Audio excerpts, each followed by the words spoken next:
Right, thanks very much for coming along. We're sort of nearing the end of things, I guess, or academically anyway. And we've been doing some great stuff in rugby this year. And I just thought it'd be great to showcase that, really. I'm aware I'm sounding a bit like Donald Trump there, saying great 3 times in the same sentence. But yeah, we've got stuff going on in both codes, so this is just our opportunity to showcase that. But before we get started, the dates on these will probably come together. So our last 2 sessions, we're hoping to do a bit of a 3-minute thesis spin. So a bit of a plug to the staff, get your students to enter. A bit of a plug to the students, email me, enter. 3 minutes, 1 slide. And Naomi's very kindly said the best presentation at this session, and we'll combine it with our science slam, which is 10 minutes to present, no slides, emphasis on engagement or activity. Any sort of sports science topic, book a space, spoke to Adrian about the equipment. Naomi said we can put up £50 prize for this and a tracksuit as well, so a bit of incentive to come along and participate. Peter will be there. Do you want to let some people in? So yeah, if people want clarification on that or want to enter, just drop me an email.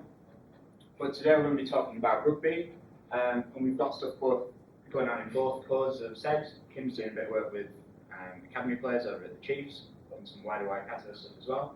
And we've got quite a body of work with New Zealand Rugby League, which these 2 guys are involved in, and Marin's heavily involved in. So over to you guys, I guess. Do you want that first? So for about 4 or 5 years now, actually nothing but 5 or 6, New Zealand Rugby League have had a high performance camp where they get around about 80 of the best youth players in the country, so 40 of the best under 16-year-olds and 40 of the best under 18-year-olds, and they get them into a 4-day camp. And traditionally at this camp, players would come in, they would do some testing, there'll be some training, some workshops. There'll be former players that would come in. There'll be NRL coaches, New Zealand Rugby League coaches and staff. Also other staff from the NRL coming in to work with the young athletes, not only in the footy stuff, so increasing their knowledge and their skill bases around that, but also things outside of the training and playing arena. Things like the mental side of the game, letting them know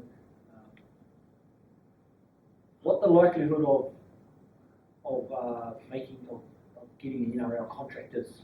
So at the moment, I think it's in the under-20s competition. Each of the 16 teams have 25 to 30 players, and of that pool of players, in between 2 and 4% of them will play first grade. So it's the chances of success moving on from that isn't that high. So what they do is they do a whole bunch of activities around upskilling them. Part of the under-20s competition is that these players have to be either working, doing an apprenticeship, or studying. Okay, if you're not doing any of those, they're actually not allowed to play. So they work through those these under 16 and under 18-year-old players. They go through some of the mental health sides of things, and also helping them to deal with the pressures that get put on them either by themselves or by their families. So that's what the NRL staff do. Other personalities, so former high-profile players will come in and do workshops on defence and attack, construction, all that kind of stuff. And then we were part of that, which is outstanding. This year, we were lucky enough to be given or being asked for us to facilitate a couple of things there. So the first thing we facilitated was some testing. We're going to go through some of the results a bit later. Kieran and Manaki and a couple of other students were there or thereabouts with a couple of the teams, just attending and just watching in on the training and the workshops. And it's a typo, it hasn't worked yet. It's a trial batch, not a trail batch. At the end of the At the end of the camp, the two under-16 teams play, so 2 teams of 20 play each other, and the 2 under-18s teams play each other, and from that they pick an under-16s Kiwis team and a wider training group of the under-18s, New Zealand under-18s teams. So, like I said, we were lucky enough to be there in the testing capacity. Russ also did some stuff, and Manaki did some stuff around nutrition. Yep. So I gave, I guess, a bit of a standard workshop, evening sort of chat, and then we were there providing on-site nutrition as well. So the main meals were all looked after by St. Peter's, and that caused a bit of competition because we had World Masters games going on at the same time, so there was lots of hungry athletes for them to deal with. Wouldn't have liked to have been those kitchen staff. But we got an opportunity to do some informal nutrition education as well. Most days we provide the recovery nutrition, following conditioning stuff, or more, I guess, pitch work as well, wasn't it? So it was a great opportunity to get to know the guys, get them to ask some questions, and really understand just what a camp environment's all about. And kitchen assistants here helping me knock up probably about 100 smoothies, morning and afternoon. It's pretty busy.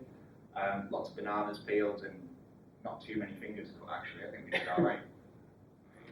And then Manaki on the back of that started looking at, I guess, attitudes towards nutrition.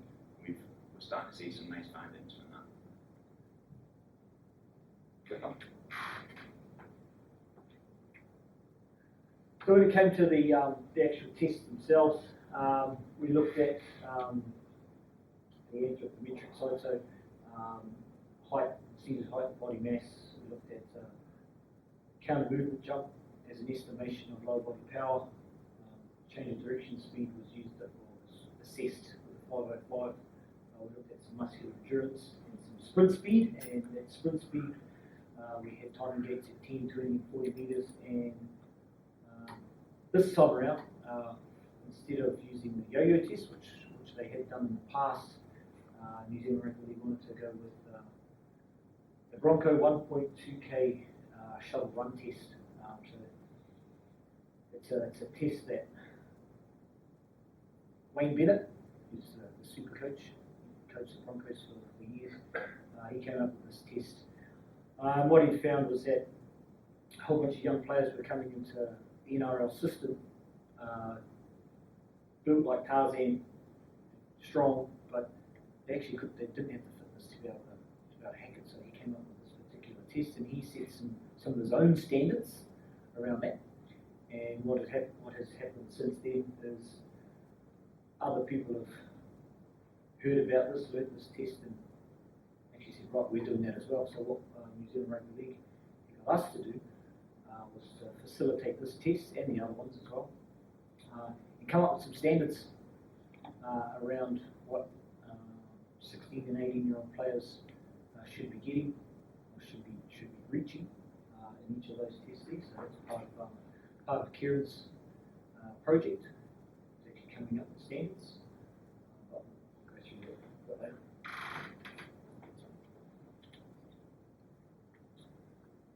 So when we look at what we did, and these are the results here. So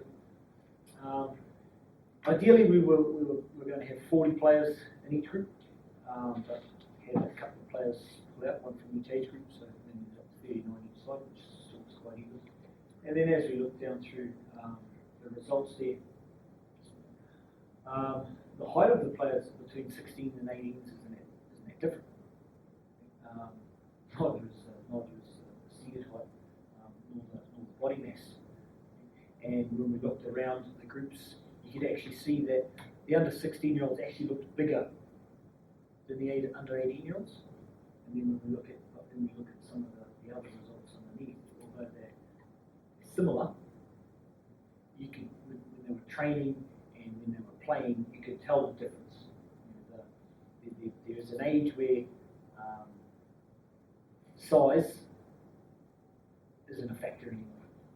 Some of the bigger kids will either drop away, or as athletes start to mature and they catch up to their peers. The more skilled speed and endurance starts to take over. And you can see that in the workshops and the trainings that we looked at, that we were part of, sorry. Then we were looking at the 10K sprint, the 10 metre sprint, 20 metre sprint, and the 40 metre sprint. 10K sprint to be Russell's. Yeah. There wasn't too much difference there, but when we look at that Bronco 1.2K shuttle run test, there was a fairly big difference in the mean there. So what the Bronco 1.2K is you start with all your players on the try line, and they shuttle out to 20 metres and back, then to 40 metres and back, and then to 60 metres and back, and that's one, and they've got to do 5. So what we found was averages of 5 minutes 22, 5 minutes 12. Some of the research that we've looked at just with general population ranges from, I think it's 5 minutes 36 to about 5 minutes, or about 6 minutes 10. Going back to what Wayne Bennett was saying, Wayne Bennett's, I don't know what the science behind this was, but Wayne Bennett said if they can't get under 5 minutes, they're not ready to play first grade. I don't know where we backed that up from, but that was just his test. He made it up, so yeah, he's got all the money and the power to put his own standard on it. But like I said, we were looking at creating a standard, and what Kerry and I have done is we looked at norms and normative data from other pieces of literature and other pieces of research, and we looked at the norms of this group, this particular group, and then compared that to what was being achieved by athletes of a similar playing age and a similar playing level, and we've got some of those norms coming up. So when we look at the counter movement jump, which is the top table there, the New Zealand Rugby League standards for under 16s are the old ones, and the ones that we come up with wasn't that much difference really, and so we left pretty much. But what we did find was with the old under 18s standard, we asked where did these come from, and nobody could give us an answer about what the reason behind having these standards were. When you look at the gold standard for an 18-year-old for counter movement jumping 76 centimetres, that's tough. Whereas the gold standard for a 16-year-old, for an under 16s player, was only 51. So bear in mind that there could have been a player who was an under 16 player 1 year, got the gold standard, could have come back the year later as an under 18s player, and there's no way we could have got that person to increase their vertical jump by 25 centimetres. So we looked at, like I said, we looked at some research, we looked at some literature, we looked at the norms that this particular cohort listed, and other cohorts. So we've had access to other years' data, and we looked at it. Those seem to be a really nice middle ground. What we also looked at was means and standard deviations, and throughout all the standards. However, these aren't final. We're still in the process of working with New Zealand Rugby League to submit these. And then the 505 test, they never had any standards for that either.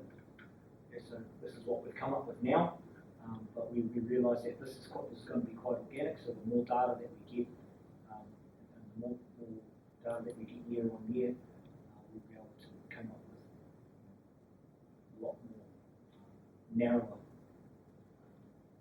means or narrower standards even for the gold, silver, and bronze, and qualifying standards for all of them actually. And then we looked at the sprint standards again. So the top table was what they used to be, and what we were finding is that when we were looking at data across both teams is that some tests and some of the measures, the standards were either too easy because everyone was getting the gold standard, or too hard and no one was getting the gold standard. And so we had to look at regulating this a bit. Once again, we asked where these standards had come from. It was almost like, without saying, somebody had just took some numbers and that was it. So we're doing our best at the moment to contribute to something that's better for them. And so the standards for this one in particular, they used to be quite high. We saw, and then in the sprints anyway, not too many people were getting gold standard at all. We looked at the players in their positions, unbelievably gifted athletes, yet couldn't get a gold standard. So we knew that something needed to change. So we're in constant liaison and consultation with the staff at New Zealand Rugby League around this. And how the vertical jump didn't match up with the 10 metre sprint speed either. Oh, yeah, that's right. Yeah, so we found that in the old standards, players were in the under 16s, most of them were getting gold standard, but the relationship between the counter movement jump and the 10 metre sprint speed would have suggested if you're getting the gold standard in one, you should be getting the gold standard in the other, but they weren't. They were getting gold standards of the counter movement jump, but they were either getting bronzes or just qualifying for the 10 metre sprint speed. And we know that there is a relationship in the relevant power between those two measures, 10 metre sprint speed and counter movement jump. So, yeah, Kieran reminded me we had to work around that. We had to look at addressing that. And then same again with the under 18s. What we found was, once again, the standards set were just unachievable. And when we looked at some of the data of mature athletes, those that were playing at either the sub-elite level, older than age group rugby league, the sub-elite level, 1 or 2 levels under professionals, some of them weren't even hitting some of these numbers. So we knew that we were thinking, is it a tough ask? Was it tough to ask 16 and 18-year-olds to be getting these, if those at the sub-elite, fully developed men, we need to get them. And then one of the big things that New Zealand Rugby League asked us to do is to look at the viability of the Bronco 1.2K test moving forward. So at camp it was a new measure. It was the first time they'd done it. It was the first time they'd actually utilised this test. So it was them, they were digging new ground there. And there are about 3 or 4 articles in the literature on this at the moment, but as a rugby league test, it's still developing, it's still growing. But they wanted us they wanted to employ this test over the yo-yo test, because what they found was the yo-yo test, testing was on day 1, and players were coming out of the yo-yo test and couldn't train on day 2 because hamstrings were tight and hamstrings were being pulled. So they had to look at they wanted to look at a different measure. And also because in the Bronco test, everybody's running the same distance. So they wanted to look at that. What we did find, though, was one of the limitations to that was you either have to make sure that you've got an indoor facility that's going to that you can run this test in, or if it's outdoor, there's no headwind, no crosswind, no tailwind, or anything. So we were very, very lucky that day that the conditions didn't play a part. also another one of the limitations to that is we did it on a hockey pitch, which is not so specific to league players, but it allowed us to, at least in a way, standardise the playing surface. And that's what we found. We found that the means for the under 16s was about 5 minutes, or was 5 minutes 22, and the means for the under 18s was 5 minutes 12. So in consultation with New Zealand Rugby League, they said, right, if that's the mean, if that's the average, that's what we want our qualifier as. Because if you're below average, we don't want you, really. And then after that, from qualified to bronze, that's half a standard deviation. From qualified to silver, that's a full standard deviation, give or take 1 or 2 seconds. And from qualified to gold, that's 1.5 standard deviations. So that's how we came up with those. So it wasn't exactly 4 minutes. So for the under 16s, it wasn't exactly 4 minutes 50. It was something like 4 minutes 52, 4 minutes 51 or something like that. Did you think about running the yo-yo with them up there, since you've got 80 athletes that have run the Bronco, and doing the yo-yo to see how they actually match up? Oh, so that we spoke about that. Yep.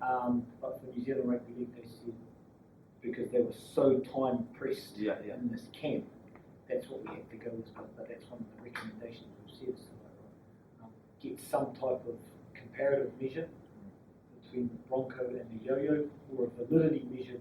That, get say a group of 12, 15 athletes to do the Bronco and maybe a VO2 max test, just to get a true to measure it against a gold standard, and just to see what happens. Just if there's a correlation, there will be a correlation, but to see how strong that validity correlation is. Go ahead. Cool. Do you mind talking briefly about your work, where you're at, what's going on? What do you want to know? I know a lot because I'm supervising. I don't have one else. So basically, I just can put together, but me and Russ working on a questionnaire that we gave to the boys.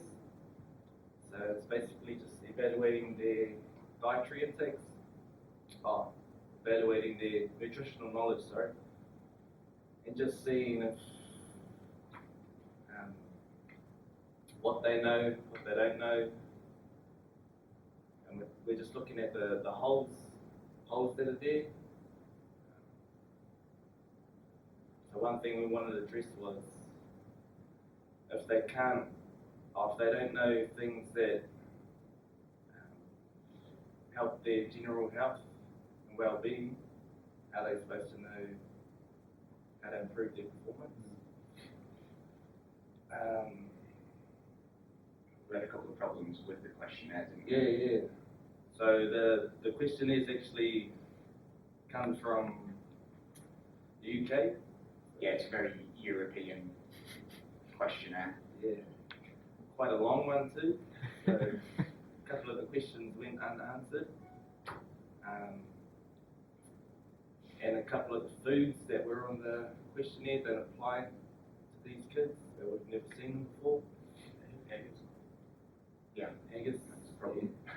There's no taro on there or no kumara or nothing. Yeah. But yeah, so that's something we found was a problem. And that's where we're at really at the moment, isn't it? It's figuring out what are the problems with this, not so much what's their knowledge. It's really led us down quite a different route, and can we perhaps develop, or can we contribute to their nutrition knowledge in a more New Zealand way, I guess. So there has been a pattern that we've found, and quite a daunting one, is that they don't know what foods lead to what diseases. So I think, well, the response rate wasn't very high, but I was like just over half, so there was about 80 players, and I think we've got about 46 questionnaires back. Don't know what happened to the rest. Must be under their pillows or something. But So yeah, like only a few of them know that eating a lot of sugar leads to diabetes, whereas you would think that that's quite common knowledge. That's what I would have thought, assumed. And that was actually the highest, that's the question that they got right the most, was diabetes, which even that wasn't much. Whereas the rest, you know, what happens if you eat too much salt? None of them have any clue. Too much fat. Well, the obvious thing would be obesity, but I know that they just didn't seem to know the answers to the questions, which is a little bit worrying in a sense. Cool. I think that feeds us almost nicely into Kevin coming and giving her a couple of slides. Okay, I'm just going to ask you because it ever just reminds me when I do mine. It's like, sure. The questionnaire, like, how was it given to the players? Like, were they got given it to fill out during the time they were at the camp, or were they in a classroom setting where it was obviously? Yeah, so we handed it out to management, and we relied on management to get the boys together their groups. So I think there's 4 teams, and they all had a team manager. We gave it to them, and it was up to them to get the boys together and work it out together. It may have not been the best in hindsight, but Yeah, I just think so. Yeah, trying to think about getting a good calming response rate was fine. oh, okay, yeah. If something didn't work, just wondering why. Yeah. Cool. Thanks. Good stuff. Right, over to you, Kim. Oh, okay. I'm just going to very quickly present kind of where I'm at with what I'm looking at doing with my masters. So yeah, kind of my title that I've sort of come up with is evidence-based supplementation, adolescent rugby players following guidelines. I'll be a few little, sorry, I've done the component slides lecturing, I'm used to doing this animation, which I don't usually do.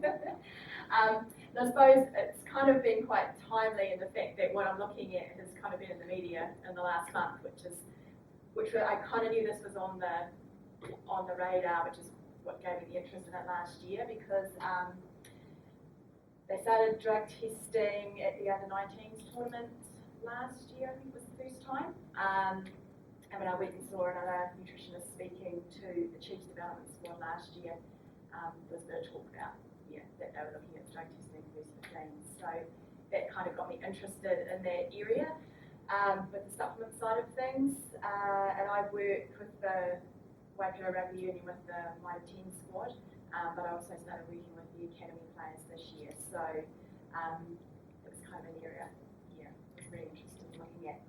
So yeah, cool. So this is just a part of the review I've done. So it's squeezed off the slide a little bit.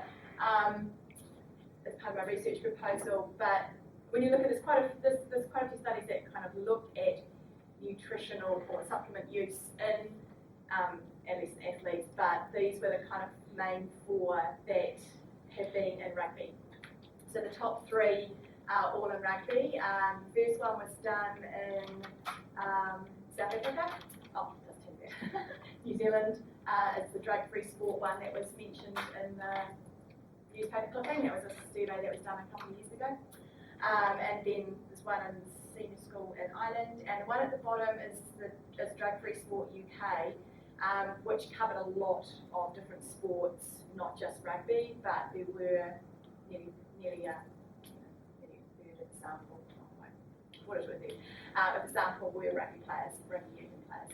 So key things I just want to take from this is, they were all adolescent, older in that first one, but the bottom one, sorry. But they were kind of all at that more elite level. They were either playing, so I think I would focus mainly on this one, which is the New Zealand one, the drug-free sport one. It was done just recently, and that was done in 7 schools with kind of elite rugby teams. It was run through the University of Otago. I think it might have been through the medical school with drug-free sport. And they were all elite high school players. And from that, it was looking also not just at supplement use, it was also looking at performance enhancing drugs. 2 said they were taking banned drugs out of the 142, but they didn't actually say what they were actually taking. It was looking at risks as to why players may think about taking banned substances, and it was kind of like things like if they were injured, maybe at a point in their career where there was a transition, maybe they've got a super contract or worried about being dropped, those kind of things. But they found 71% of players were using supplements, and it was 4.4 supplements, either daily, weekly or monthly, per player. One player actually said he was taking 9 things daily. When they took each, and common with studies, they all use different supplements, like the drug-free sport one included sports drinks and energy bars and gels, which others don't, because they include sports foods, but even when they took the sports drinks out, still 70% were using some form of supplement, up to 3 daily, weekly or monthly. So still a reasonable amount. I pushed the button a couple of times, Russ. The key thing I want to point out is that protein powders were the most commonly used, which really isn't a surprise. But also that creatine was quite highly used, considering some of these players, particularly the South African study, they were all under 16, and that 15% of them were actually taking creatine. I need to do a bit more research myself on that, but from what I've read, it's not really recommended. I know the American College of Sports Medicine says not up to 18, but that was a relatively old. I need to find some more research and do some more reading on that, and I will do that as part of my bigger lit review. But yeah, so I suppose the key thing is that a large percentage of players are using supplements, and no surprise that protein and creatine are kind of one of the most common ones. So we were kind of looking at going, so it's to try and build on that, but also looking at the group of players that I'm kind of working with. It's like, we were thinking based on scientific evidence, are adolescent rugby players using nutritional supplements appropriately? We kind of know they're using them, and from the work I've done with the first year academy players this year that come in, yes, a lot of them are taking supplements. They don't know anything about informed sport or batch testing, and I've had that mobilisers and pre-workouts and all sorts of things people are taking. So I know they are taking them, but the key thing Russ and I kind of talked about is how to just make this where the gaps are in the current research. So my main sub-questions really are how prevalent is the use of it in the adolescent rugby players I'm going to look at. But of that, are the things they're taking scientific? Is there actual evidence behind using those in rugby? And I don't use England Rugby, is it Graham Close? Yeah. He's got a really good, he said that needed updating last time. Read his stuff, but had a really good of what's got good evidence in rugby and what doesn't. And so we'll look around that. But the key thing we want to take this a little bit further, not just are they using supplements and what are they using, but actually the dosage that they're using. Okay, so you do see guys that 1 scoop's great, so 2 or 3 must be better for protein powder. So looking at what kind of dose they're taking, and are they taking it at the right time? Are they just taking it willy-nilly, or are they taking it at the appropriate times? So that's kind of where we want to make that extra gap in the research for looking at that. Are they aware of the risks of inadvertent doping from nutritional supplements? The Drug-Free Sport New Zealand study said out of the 71% of players that were taking supplements, 90% of them said they realised there was a risk of safety, but, which would surprise me. I thought it would be less than that, to be honest. But what I'd like to do is just look at actually what products are they actually using, and are they batch tested, and again, see if they're aware of informed sport, because most of the guys I've been working with have not been aware of informed sport at all. And one of the reasons for taking nutritional supplements, I mean, previous studies have already said increased muscle mass, increased muscle strength, improved recovery, kind of standard things, increased performance, and also who advise them to take what they're taking. I mean, studies have already shown that generally it's family, friends, coaches, trainers, teammates, kind of the key people that they tend to listen to. And I think too, just with the group of Waikato Rugby, with Pacific Island boys there, I just wanted to look at maybe if there's any differences between ethnicities within the cohort, and also ages will be, depending on how far I go with the size of this project, and the positions played, far as forwards and backs and whether there's differences in what they're doing. Fun slide. So the plan is to do kind of a questionnaire, which is what I was asking. Yeah, we need to develop, I need to develop a questionnaire at this point, but one study I looked at, the South African study, how they did it, it's a bit like what, it was a similar scenario to you guys. It was a national camp of under 16 players, and they did a nutrition education session, and they actually got them to fill out the questionnaire before the session, like in the classroom, so they had quite a high response rate. So that's what I'm thinking of doing with my people is that year when I'm going to do an education session at the beginning of the new cohort of boys coming in, try and do it at that time, so I try and get a really good response rate. Sample, I'm just interested to hear what you guys think. We've had a few discussions so far. With the guys that I work with at the Waikato Rugby Union, if I get the new intake, they come in November, so I can either do this at the end of the year or after Christmas.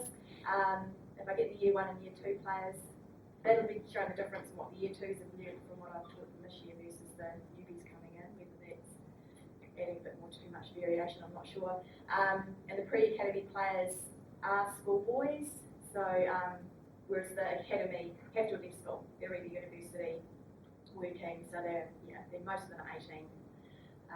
Whereas pre-academy are guys that are still at school. So if I took just that group, that would give me about 65 players, because originally this project came from the idea of the first 15s in schools with the drug testing there, so I had thought about going into the top 4 rugby schools, which I've been told are these 4, which might bring in maybe another 100 players, but it's just whether that's making the project too big. Still really just think about that. I mean, I will capture schoolboys from the pre-academy, but I'll be interested to hear what others have found from whether that's too big from us, I'm not sure. So I'm probably looking at doing the data collection early next year, when they're relatively green and new. I think the last slide was just really just because New Zealand Rugby's got this food first message, so I'm interested when I have talked to like pre-academy this year, and I did talk to an under-17s camp as well. Just recently, I mean, they are taking protein, and as I even my talk trying to push that food first message, I still get that feeling from the coaches and trainers that they're going to take supplements, so they actually need to know what they should and shouldn't take, rather than that is actually the stance of food first. Interesting. Yeah, so that's. Cool. Should we go questions at the end? We've just got like 3 more slides, I think. Yeah, that's pretty much it. Oh, that's just questions.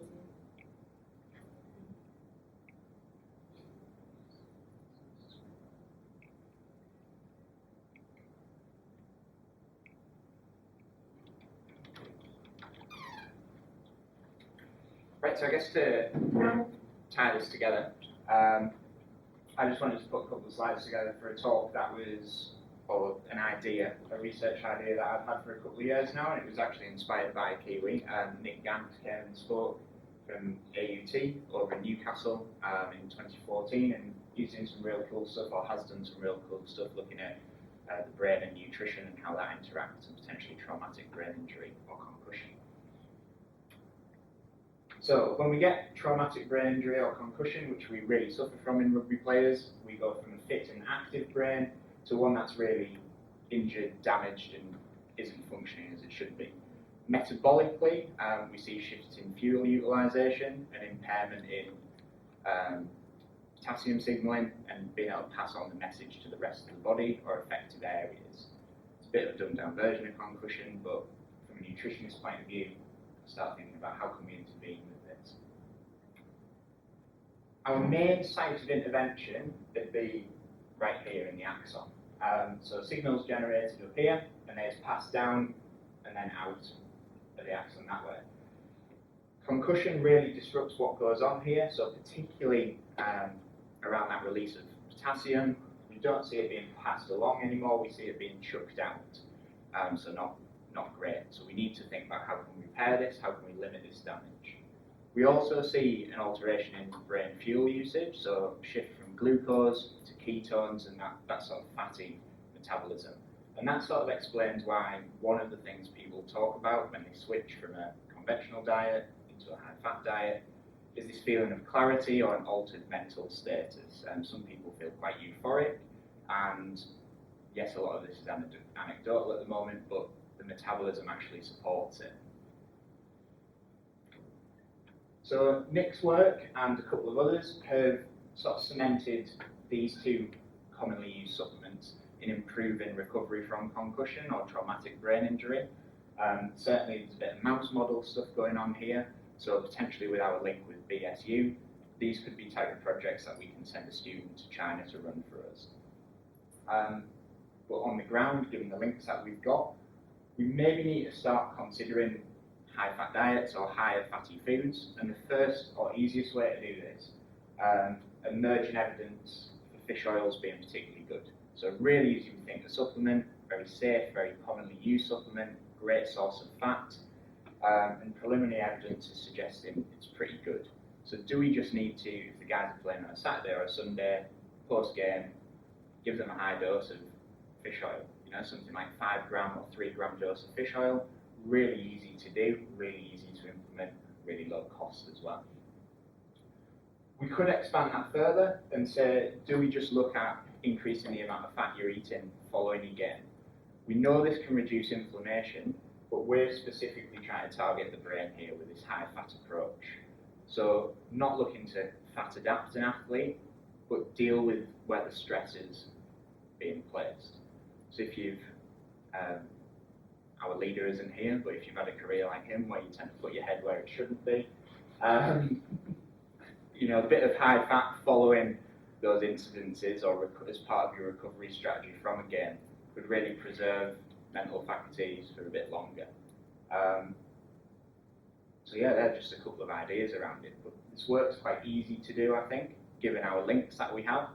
And what outcome measures we've got, I'm not too sure. I don't think we need to go anything fancy like any sort of brain scanning or something like that. We could just look at that perception of recovery as a first starting point, and a simple decision-making task such as a Stroop test could be a great way to do it. Pre-game, post-game, 24 hours, 48 hours.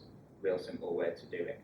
Have a fish oil group and a non-fish oil group, for instance. So really simple stuff, but a real creative and really topical space potentially. I think that's us for today, guys. So if you've got any questions for any of the speakers, we'll take them now, I guess.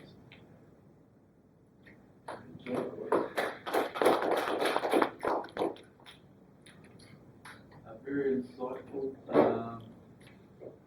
Like hearing what you were doing in Rugby League. I think it's fantastic what you're doing with the centre tomorrow and how you're taking our students out and doing these great experiences, but linking with industry in a really meaningful way and trying to help them give them good advice. I think it's really cool. Keep it up. It's great. Young guys there, it's good to see you talking and sharing. Part of the process. It may feel daunting when you're in a room full of your facilitators learning, but hey, we love this stuff, so well done to you guys having a go. Now I've seen what you want to do, I think some of the reservations I had disappeared. Okay. I think it is definitely manageable getting the questionnaire approach. I was thinking intervention strategies, and my reservation was the timing of it or making it work. Yeah. But if you're going to answer those, what I thought were really good questions, especially number 4, around who's advising and what are the data doses, I think it's doable, to be really honest, in that given period. So I think that's something we can pick up as a team later on. And Russ, man, I've sort of seen these opportunities here and it makes a lot of sense.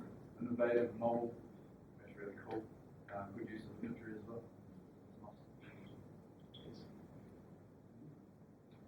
You might try to Kieran, you're always good for questions. Yeah, I was going to question. Hey, Mohan, with regards to the gold standard, you said like, oh, just no one was making those gold standards. Like, and then you later on said with Bronco you used the standard deviations for that particular test. Like, are you expecting a certain percentage to be actually making those other gold standards? Like, I wrote down the question before you talked about the standard deviation stuff. Like, with the other ones, are you like, because you're obviously not wanting everyone to make that gold standard, and it's a gold standard for a reason. So, like, is there an idea of how many that percentage-wise of a camp of 80 athletes going through should be making that? I think if we go in with an idea, then I suppose we're not counter movement jump, for instance, the under 16s, all but 3 of them get, and then you skip to under 18s, and you're lucky to get 1 or 2. Some of the other tests, so when they, so for example, the yo-yo test, they were getting 2, maybe 3 would get the gold standard. So what we want to do over time is look at, all right, we've got this new gold standard in place. How many are realistically going to be making that gold standard? And once we've got enough years worth of data, we can then compare, say, 3 years worth of bronco testing to 3 or 4 years worth of yo-yo testing and to see, is it similar? Are we getting that 3, 4 or 5 getting the gold standard like we were with the yo-yo, or is it more, or is it less? Yeah, because I guess I sit there going, it's a gold standard for a reason. You've got to excel to get there, and it's almost okay if you don't have a huge grouping that's in there as well. And then when you look at that, if it's 3 or 4 people out of 40, that's 10%. That's 10% of your athletes. I know what you're saying, but I've always been trying to disagree. You want them there. And it's the fact that they're hitting some and not others, is that an indication of their ability? Maybe it's not the test themselves, maybe they are just really good jumpers. Or Yeah, it could be. sprinters, Yeah, it could not be. the other. But like I Because said, with that counter movement jump, at the moment the gold standard is 16-1, they've changed it. I know it's different sporting stuff, but I find that really low for a gold standard. And I want to know if maybe it's because their mass is so much bigger than most other sports, does that play a role? But I would expect a lot of those backs to be over 61. yeah, And if they can be, awesome, doesn't mean you change the state. Only 3 or 4 were gold standard, something like that. Yeah. so what we were looking at as well was we were looking at norms from other studies and other pieces of literature as well, because we wanted to, is this too low? So it's not that we've just used this particular cohort, we actually want to have a look at what the norms are. So we use, for example, that physiological test for elite athletes. It's got some norms of data through that. So there's a couple of athletes. But like I said, it's organic. Yeah. That might not say it's 60 or 61. It may end up being 65. Yeah. But I think you're right around the mass of these athletes. If it was an average of 90 odd kilos, Yeah. the average. So can you not take that into account then? With the results that you're getting? You say you're looking more at that. I think a stronger measure would be to actually directly measure power. Yeah. LPT. Yeah. That would be better. I thought that was one of my recommendations in my research report. Yeah, kids get something relevant too. Yeah. Actually using power, because we know that a counter movement jump is a predictive measure of power. Whereas if we actually measure power, it'll give us some stronger numbers. I'm kind of wondering whether it's worthwhile to do like forwards and back standards. Yeah, there's, Like later. So a lot of my Maybe stuff, it's speed stuff. the stuff I've been doing with the rugby boys, it would be quite interesting to see. So this is union. It would be quite interesting to see how or what happens in league when you compare the forwards to a back. So a lot of my stuff I have been splitting up the forwards and the backs because you do get differences. Sometimes not as big as you think, and sometimes it goes back around the other way. So for example, one of my things I thought I thought forwards would be much more explosive off the mark. So using a force plate from a standing start, found that backs actually were the more explosive ones off the start, so it flipped it around. And then same thing with sprints. Now, even some short sprints, you start to see differences. So it'd be really interesting to see both in your short sprints and your long sprints what it looks like in league players. And if you do get a difference, then maybe you do need to split it, or maybe they're similar in league. I don't know. I don't know the athletes as well. I would think going a little bit more specific other than forwards and backs, because Break the position. you break it down into say, so what they lead now they've got hit up forwards, outside backs, interchangeables is something else I can't remember what the name is, but they've actually grouped them into different positions and what their roles are on the field, and I think that might give us a better spread to be able to figure out, alright, actually outside backs would be this where the big boys in the middle, the hit up and the punch running forwards have a standard for them, and a range for them that they should be reaching. How much of that could be in consultation with the coaches and stuff to find out what they actually want from their players? Because how much is just, are we testing them physiologically? How much are we testing them for what the coaches want and what the code wants from its players? If they're good enough to just be in the team. Yeah. So does the code want different standards for different players? Are they that worried if a forward can sprint really, or a specific positional group in the forwards can sprint fast, or are they more worried that that positional group can keep running the Bronco all day and still hit the same thing? I think at the moment, it's testing to measure, are these kids actually doing the work? Because the kids get tested, the athletes get tested in their zones and in their regions in the months and weeks prior to coming into camp. And there it's more a measure to see how has this player improved, and if he's improved by how much, and it's also a gauge on whether or not the training. Yep.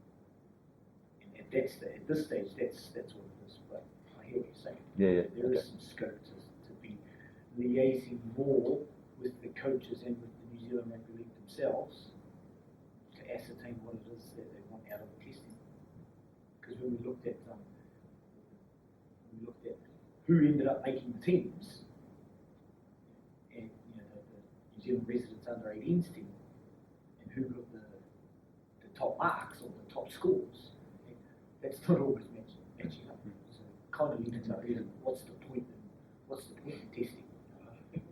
So it doesn't mean that just because you can do a good 1.5 meter, 1.2k shuttle, that you're a good player. Yeah, Because at the end of the day, you've got to play footy. So that's more of a monitoring tool. Selection. Yeah, it's not a selection tool. It helps with selection because, like I said, it lets them know who's been doing work. Yeah, I see. I'd rather know from Laura's background that I see people all the time who don't do the work. Good players, but they don't do the work, so that they shouldn't be there. They can't keep up with the game, And we're talking about top level athletes. So as a monitoring tool, I still think it should be a selection tool. For sure. I see it at the top level all the time through Laura. People who are fancy, got all the gears, but they cannot sustain it. So, But I suppose that's the researcher, that's not our job. That's something that goes on that's an internal policy thing that they need to deal with. But you're saying, we've had this conversation.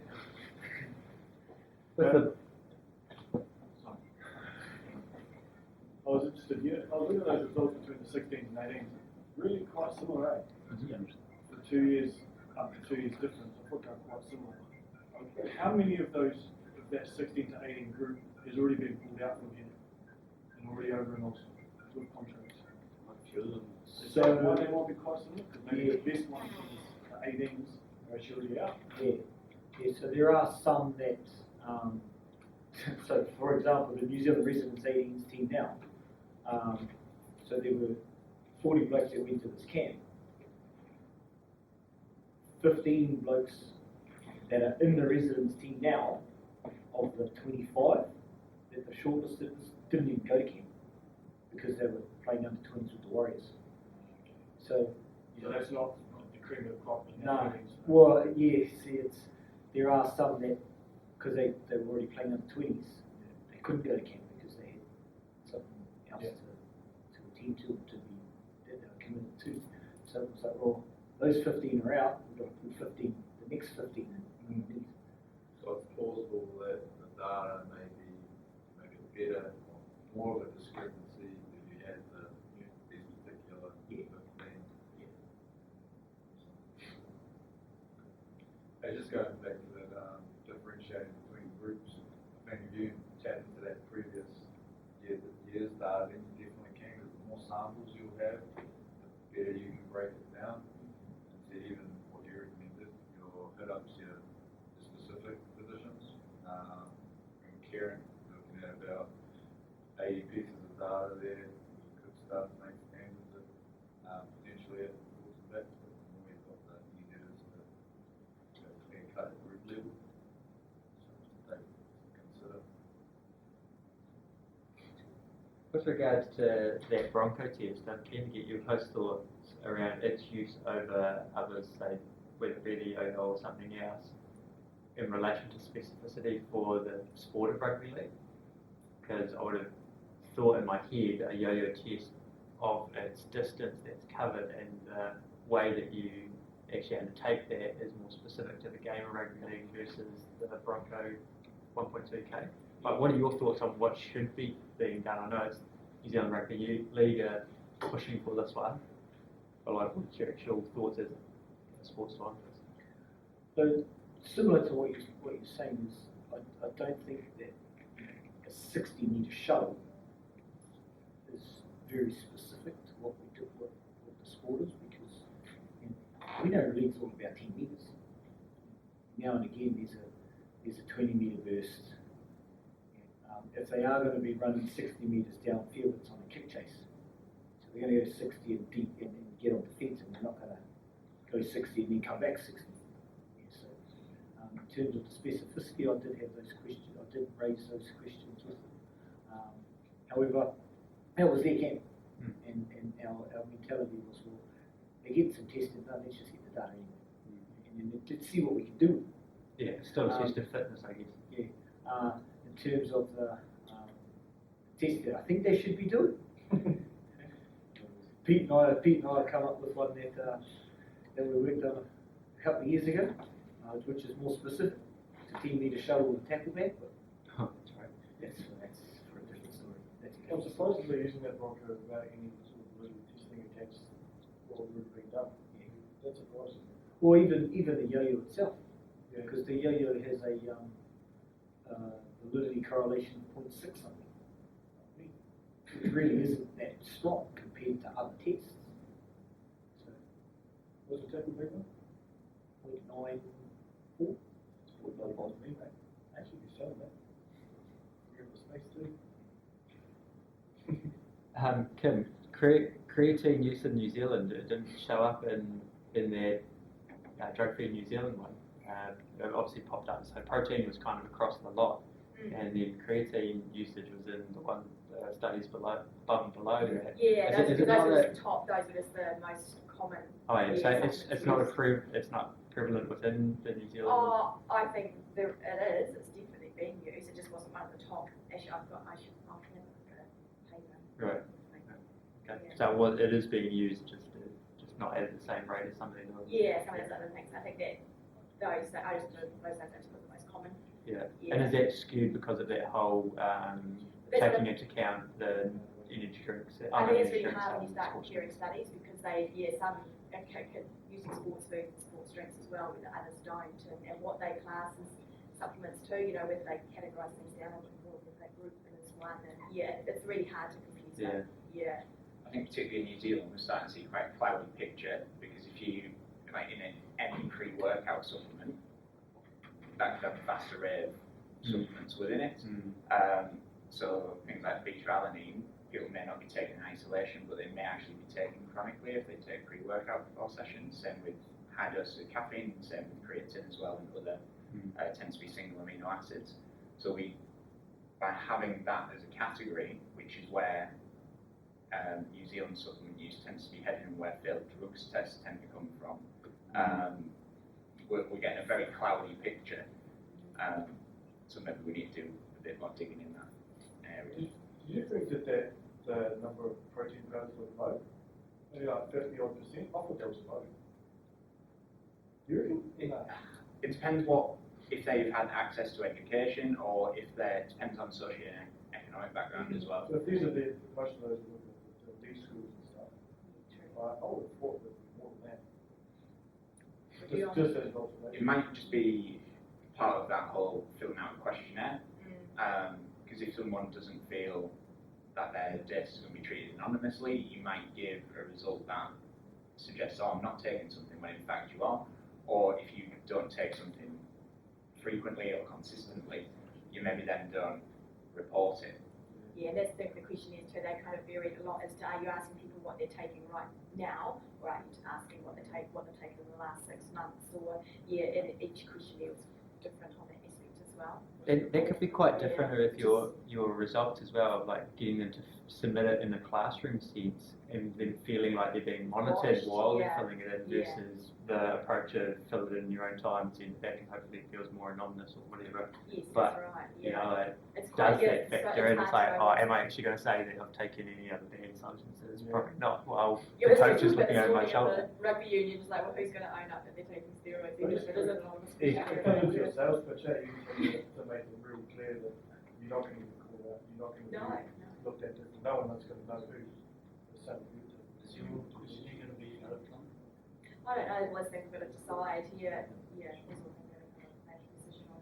Benaki, do you think Yeah, what did you guys for your do? study it Yeah. would have been better to be electronic or?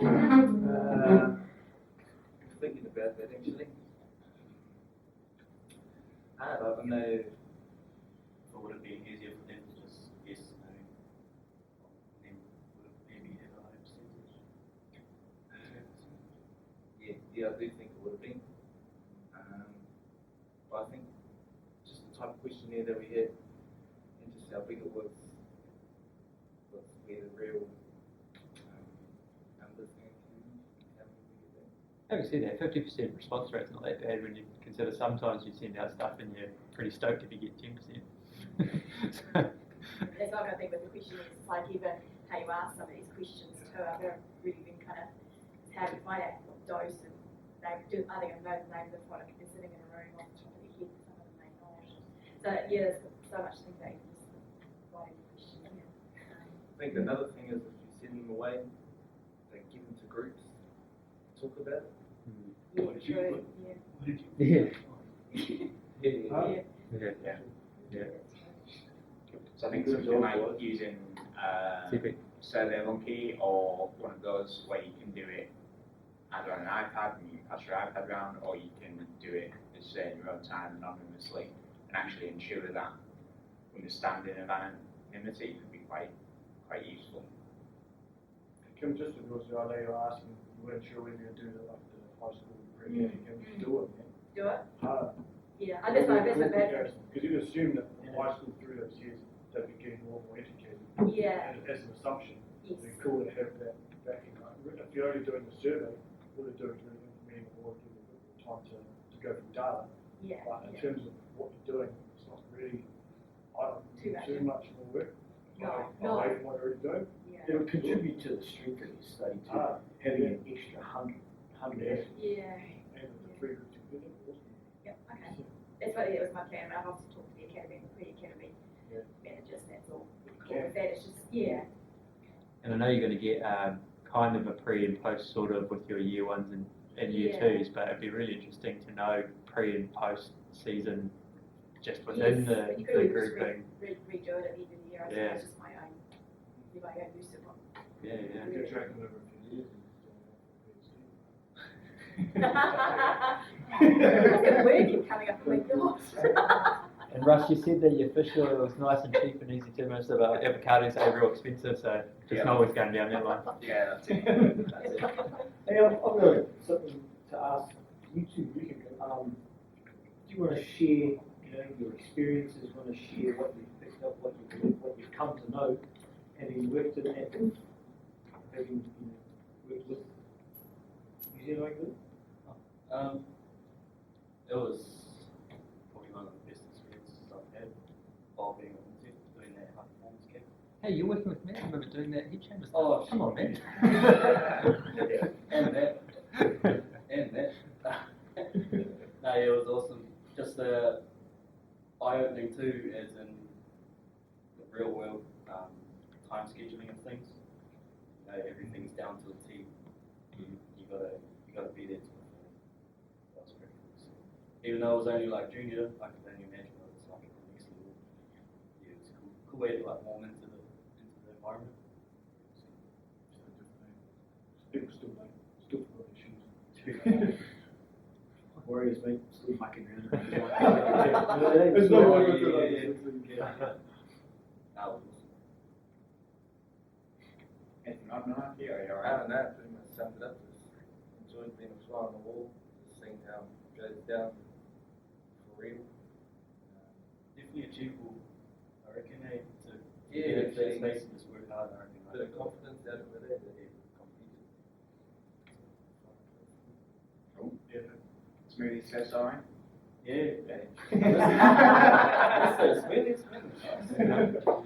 Good work, Great, guys. cheers, guys. Thank you. What are they, Friday?